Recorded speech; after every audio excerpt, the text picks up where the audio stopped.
Leitura e comentário de A Vida Intelectual de Sertiange, nós estamos no capítulo 4, intitulado A Disciplina do Corpo.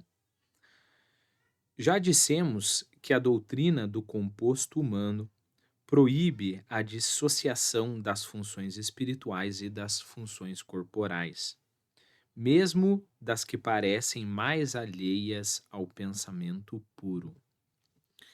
Duas observações aqui, né? Doutrina do composto humano, uma doutrina extremamente importante para São Tomás de Aquino, mas para a igreja como um todo, que nós somos composto de corpo e alma, né? Parece uma coisa meio óbvia, né? Todo mundo, qualquer religião vai falar que nós somos composto de corpo e alma, mas perceba que há um exagero que pode acontecer. Chesterton mostrava isso muito bem no seu livro sobre o São Tomás de Aquino. A propósito, eu estou lecionando um curso, não sei que dia que você está assistindo esse vídeo, mas agora, dia 8/4/2025, o curso ainda está rolando sobre este livro. Fechei o parênteses. Mas Chesterton mesmo mencionava o fato de que muitas pessoas, até no meio cristianismo, mas principalmente na filosofia oriental, que negam o corpo de tal forma que eles caem nessa religião abstrata, né? Quando nós falamos que a doutrina, que nós temos uma doutrina do composto humano, nós não podemos esquecer alguns fatos importantíssimos. Primeiro fato que impressiona muito é, bom, o mistério cristão, né, do próprio Deus se fazendo carne. Bom, isso já é bem falado. Mas repare, o fato de que as pessoas no céu, se você acredita no céu, depois de acabar tudo, todo o sofrimento, depois de acabar este mundo material, etc, etc, terão os seus próprios corpos. Serão corpos modificados, serão corpos que a gente chamamos de glorificados, mas ainda assim serão os nossos próprios corpos, né? E mais, talvez uma coisa mais impressionante ainda, para um católico, as pessoas, os santos que estão no céu, então vai lá, você vai rezar e vai pedir a intercessão de São Tomás de Aquino, ou de São Domingos, ou de Santo Agostinho, grandes santos da igreja, vai pedir a intercessão dos mártires, etc. Esses santos, que já estão na bem-aventurança, eles não estão totalmente felizes. Olha que coisa impressionante. Por quê? Porque eles não têm o corpo deles ainda. Então, eles ainda, em alguma medida, estão incompletos. Eles ainda estão esperando a ressurreição dos corpos no final dos tempos, onde eles vão readquirir o corpo, ter o corpo glorificado e ser completos, né? Então, nós estamos falando de uma doutrina profundíssima, né? Uma outra afirmação extremamente importante é que São Tomás de Aquino afirma que nós somos salvos pelo corpo. Não é que o corpo nos salva, é claro, mas nós somos salvos através do corpo. Não é que eu vou ignorar totalmente o meu corpo, vou tentar deixar o meu corpo totalmente ignorado como se ele não fosse nada, e aí na minha mente abstrata, né, eu vou atingir os ápices da da espiritualidade. E isso a gente chama, tem um nome para isso, é uma heresia extremamente combatida na história da igreja, que é o gnosticismo. Um gnóstico, ele acredita que ele é salvo só pelo conhecimento. E há variações, você pode pensar que você é salvo só pela sua vida espiritual, né? Não.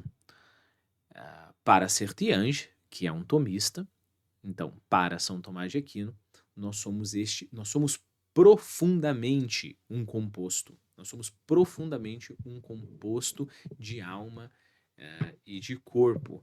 E continuaremos a ser por toda a eternidade, se formos para o céu. Já dissemos que a doutrina do composto humano proíbe a dissociação das funções espirituais das funções corporais, mesmo das que parecem mais alheias ao pensamento. Ou seja, não somente a memória, depende do modo como você entende a memória, que está ali no seu cérebro, não somente a memória vai eh, eh, como é que se diz, desempenhar um papel importante na vida intelectual, mas tua dieta, a tua raiva, o sexo, os teus impulsos. Pense nisso, pense em você tentando estudar, estando bêbado. Tem aquela história, né, que Sartre escrevia sob efeito de metanfetamina, né? Por isso que escrevia tão ruim assim, né? É, bom, o Sartre escrevia bem, ele escrevia bonito, só não escrevia a verdade, tá?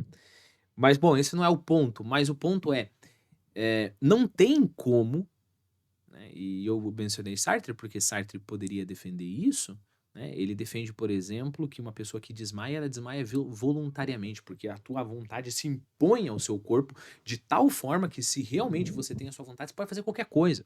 Você decide não desmaiar e você não vai desmaiar na situação de desmaio, né?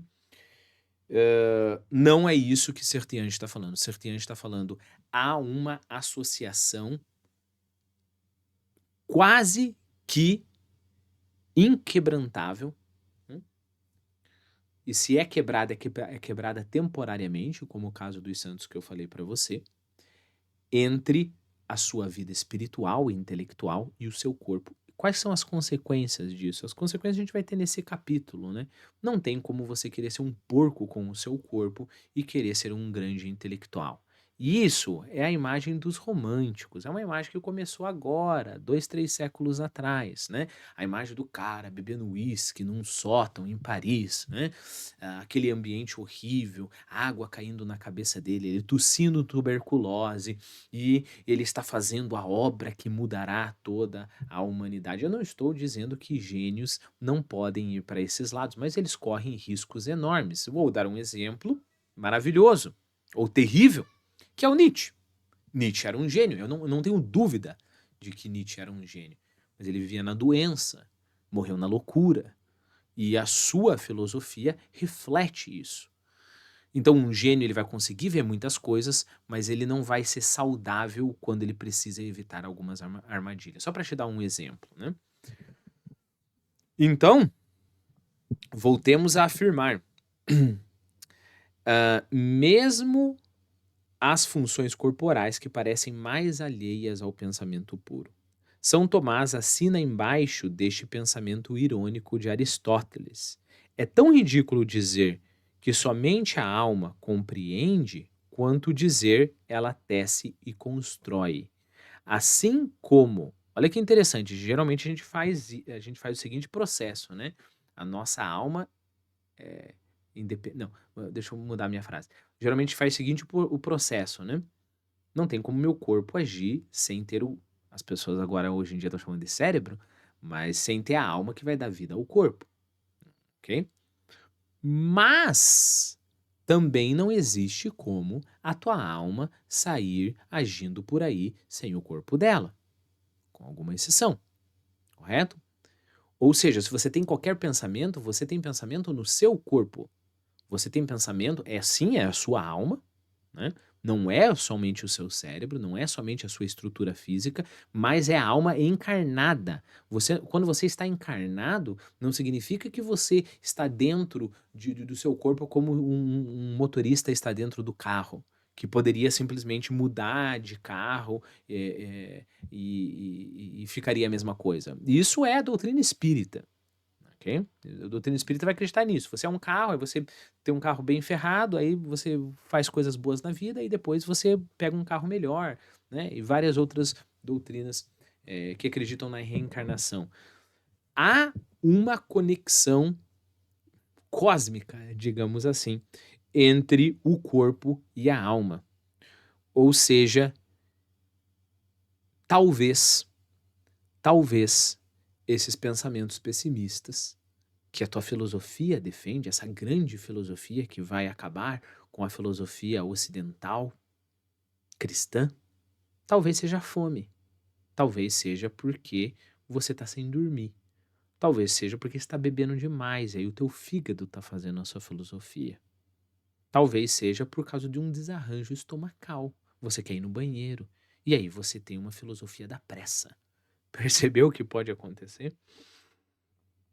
Então é tão ridículo dizer que somente a alma compreende, como dizer que ela tece e constrói. O corpo não pode fazer as coisas sozinho e a alma também não consegue fazê-lo.